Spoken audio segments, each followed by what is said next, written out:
আসলে জন্মাষ্টমী, তো আজকে সারাদিনে কী কী করবো আর পুজোতে কী হবে সেগুলো সবই তোমাদের সাথে শেয়ার। আজকের ব্লগটা তো আমি ঠাকুরঘর থেকে স্টার্ট করছি। আমি এখন ডেকোরেশনগুলো করে নেবো। বেলুন এখন লাগাবো না, আমি কালকে রাতে এই রিবনগুলো বানিয়ে রেখেছিলাম, তো এগুলোই এখন লাগাবো। দেন আমি স্নান টান করে এসে তারপরে আবার ঠাকুরের কাজ করবো। তো চলো, এখানে তোমরা দেখে নাও কৃষ্ণ রাধা অ্যান্ড লক্ষ্মীনারায়ণ এখানে নতুন ড্রেস পরে নিয়েছে। গোপালকে এখনও উপরে আনিনি, আগে আমি স্নান টান করে নিই তারপরে গোপালকে উপরে। এখন বাজে 9:10 মতো, তো আমার অলমোস্ট ডেকোরেশন ডান। পিছনে দেখতেই পাচ্ছ তোমরা, আমি ঠিক করে দেখাচ্ছি তোমাদের ব্যাক ক্যামেরা করে। তো এখন আমি যাচ্ছি চা খেতে, দেন যেটুকু বাকি আছে সেটুকু চা খেয়ে এসে দেন আবার করে দেন স্নান করতে। বেলুনগুলো লাগাচ্ছি বা পেপার রিবনগুলো লাগালাম, এগুলো আশা করছি তোমাদের দেখিয়ে বোর করার মতো আমি করিনি, কারণ এগুলো তোমরা সবাই বানাতে জানো অ্যান্ড সবাই তোমরা ডেকোরেশনে খুবই ভালো। সো এগুলো দেখে আমি আর বোর করলাম না, আমি একেবারে ডেকোরেশনটাই দেখালাম। দেন কী কী আর করবো, রান্না বান্না কী কী হবে সেগুলো সবই তোমাদের সাথে শেয়ার করবো। আর হ্যাঁ, আজকে শুধু মালপোয়া, তালের বড়া এইসবই দেওয়া হবে। মেন ভোগটা হচ্ছে কালকে দুপুরে। সো এইটা হচ্ছে ঠাকুর ঘরে ঢোকার গেট। ঢুকলাম ঠাকুর ঘরে, এটা হচ্ছে বাইরের রুমটা। এখনও আমি জাস্ট এই দেওয়ালটাই কমপ্লিট হয়েছে, এই দেওয়ালে এখনও বেলুন লাগানো বাকি, এটা চা খেয়ে এসে করবো। এটাতেও সেম। অ্যান্ড এ দেখো, আর এই পাশে, হ্যাঁ এই পাশেও লাগানো হয়নি, ওগুলো এসে করবো, যে জায়গাগুলোতে এখনও বাকি আছে। তো এটা হচ্ছে ভিতরের রুমটা ঠাকুর ঘরে। তো দেখো, স্নান টান হয়ে গেছে, এখন বাজে 11:10। সো এখন আমি যাব গোপালকে নিয়ে ঠাকুর ঘরে।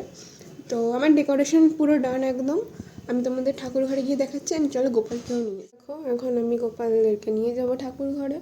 অ্যান্ড এখানে আমি একটা সিংহাসন বানিয়েছিলাম, আমি বুঝতে পারিনি যে এতে দুজনের জায়গা ঠিকঠাক করে হবে না, বাট তাও মোটামুটি বসানো যাচ্ছে আর কি দুজনকে। তো জাস্ট ফটো তোলার জন্যই তুলে নেবো, দেন এখানে কিছু একটা রেখে দেবো।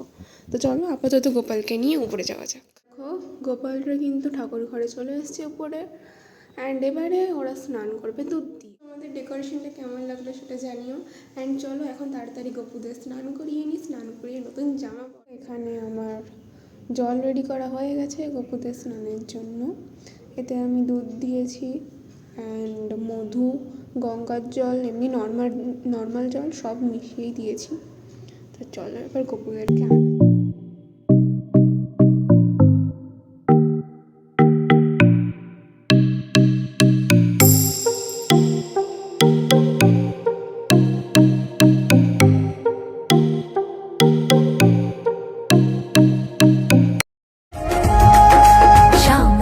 तेरी पग झांझर यूं बजे कि गरजे ज्यों बादल, मन में उमंग उमड़े हर छिन बरसे अमृत ब्रज में निस दिन, तेरा रूप माधुरी रस चाखू ना और कोई को मैं भागू, हर्षित तुझसे अंतर मन है, मन में बस तू मनमोहन है।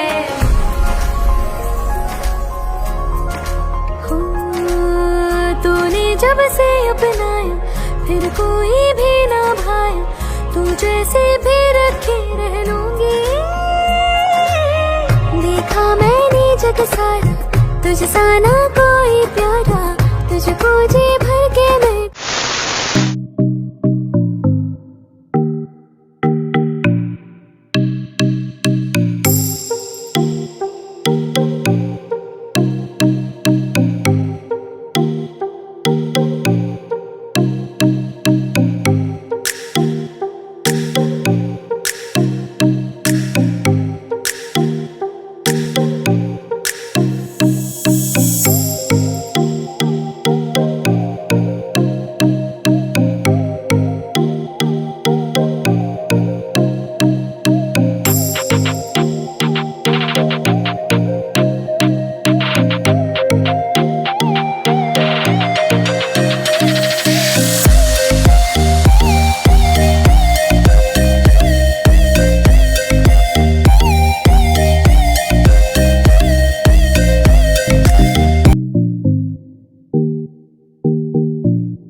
আমাদের সব রান্নাবান্না 4:30টার মধ্যেই কমপ্লিট হয়ে গেছিলো, তাই তখনই ঠাকুরকে দিয়ে দিয়েছিল পুজো। অ্যান্ড কী কী মেনু হচ্ছে সেটা তোমরা দেখতেই পাচ্ছ। আমি একদম আস্তে আস্তে ক্যামেরা নিয়ে গেছি যাতে তোমরা বুঝতে পারো কী কী হয়েছে। আর জন্মাষ্টমীর পরের দিন মানে কালকে রবিবার আমাদের দুপুরে ভোগ দেওয়া হবে গোপালকে। আর এখানে দেখো ভাই শঙ্খ বাজাতে পারছিল না, তাও কীভাবে বাজাচ্ছিল। ভোগ দেওয়ার ভিডিওটাও আমি তোমাদের সাথে শেয়ার করবো পুরোটাই। আর এখানে তো আম্মা একটা বই পড়ে তারপরে আমাকে রাখতে বলছিল, দেন আম্মা আম্মার মতো আরতি করে নিল, সেটা তোমরা দেখে নাও।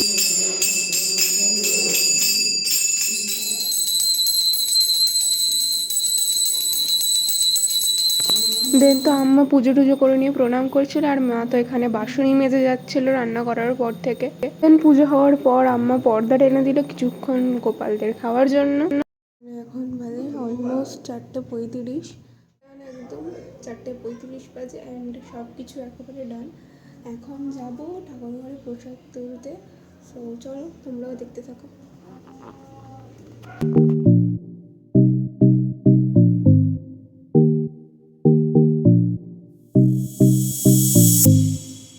সো পুজো দেওয়ার পর এখানে আম্মা বললো চা খাবে, সো আমি চা বানিয়েছিলাম অ্যান্ড হ্যাঁ খেতে কিন্তু খুব টেস্টি হয়েছিল।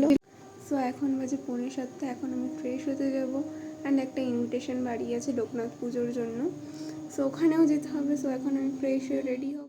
অ্যান্ড আজকের ভিডিওটা এতটাই ভালো লাগলে অবশ্যই like comment share and subscribe করে দিও। অ্যান্ড হ্যাঁ, কালকে গোপালের ভোগ দেওয়ার ভিডিওটাও কিন্তু আসবে, সো দেখতে ভুলো না। আজকের মতো এতটাই। শুভরাত্রি সবাইকে।